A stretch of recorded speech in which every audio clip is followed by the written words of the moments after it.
السلام عليكم. أكتر من 100 يوم يا إخوانا في غزة، نقص أكل، نقص شرب، مفيش إنترنت ولا تواصل، وطبعا قصف كل يوم وكل ساعة، وشهداء كتير، أكتر من 10,000 طفل شهيد، وأكتر من 7,000 امرأة.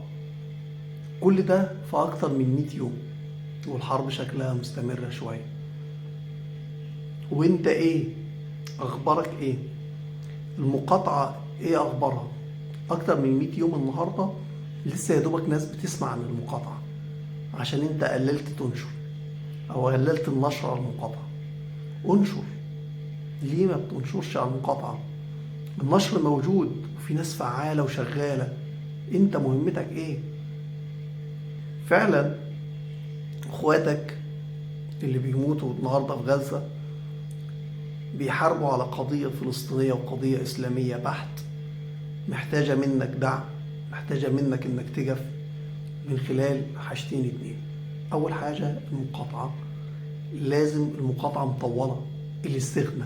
استغنى خلاص، استغنى عن الشيبسي والبيبسي واريال ودايت وتشيكليز، الحاجات اليومية. وما تقولش كيس الشيبسي ده مكسبه جنيه للشركة هيفرق بايه، لا، الموضوع اكبر من كده بكتير. النهارده هم بيتناقشوا في دول اوروبا وفي امريكا انه ازاي يقدموا دعم للكيان الصهيوني، وده بيناقشوا عشان المقاطعة اللي انت بتعملها نجحت، ان الشركات الممولة للكيان الصهيوني ما بتدفعش لانها بتخسر. فكل ما هي المقاطعة استمرت، الشركات دي هتاخد مليون قرار، او هتفكر مليون مرة قبل ما تاخد قرار انها تدعم الكيان الصهيوني او تبعت له الاموال من الارباح عشان تقتل اخواتك المسلمين والعرب في غزة وفي الضفة. فلازم تفكر مليون مرة، لازم تقاطع، لازم تستغنى، لازم تنشر القضية، لازم الكلام يوصل للي قاعد يتفرج على التلفزيون ويتفرج على مسلسلات الصعيد أو مسلسلات سين وصاد وعين وغين. لازم تفوق، لازم تنشر، لازم الموضوع يوصل لعامة الشعب المسلم والعربي في كل بلد من بلاد الإسلام والعرب. لازم يعرف إن الشيبسي هو بيقتل إخوانه اللي بيموتوا وبيقتل الأطفال في قطاع غزة قتلا واحدا. لازم يعرف الكلام ده كل من هو في موريتانيا، في جيبوتي، في الصومال، في السودان، في مصر، في تونس، في الجزائر.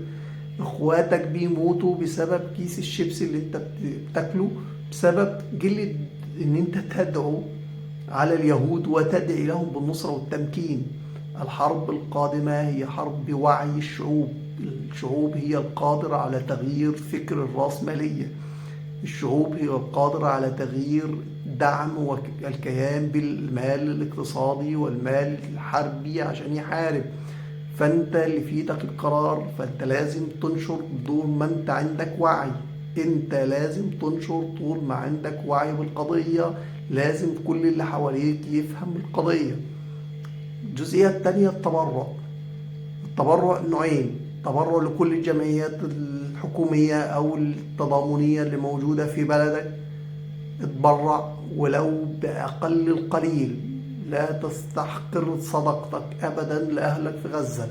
إن ما كانتش الصدقة دي واجبة، أنا مش هاخدها من ناحية فقهية، ولكن أهلك في غزة محتاجين لقمة عيشك اللي أنت بترميها، أو تجهيزاتك لرمضان قللها شوية وابدأ اتبرع لأهلك بغزة. صوم يوم وأكل فطار وغدا ادفعوا لأهلك في غزة 20-30 جنيه اللي انت بتفطر وتغدى بيهم، ابعتهم لأهلك في غزة.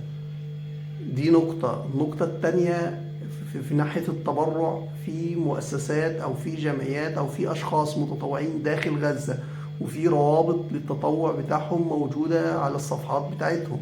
أنصحكم إنك تتبرعوا ليهم عشان هم أسرع في قبل، يعني أسرع إن هم يشتروا الحاجات من القوافل اللي بتخش التجارية. هم بيشتروا الحاجة بضعف الأسعار، ولكن هيكون أسرع من إن هي تخش على الكيان الصهيوني بيفتشها، وتخش على معبر رفح، وتوصل من دولتك على معبر رفح، ومن معبر رفح على معبر عوجة، ومن معبر عوجة تتفتش، وبعد كده تخش على اخواننا في غزة بياخدها الأونروا، وبعد كده الأونروا يبدأ توزيعها مع المؤسسات الحكومية. وموضوع كبير جدا. الأسرع إن أنت تخش على إن شاء الله تبرع قاطع انشر قضية، تبرع قاطع انشر قضية. الموضوع في سنة أو 2 أو 3 استغنى وادعم منتجك المحلي.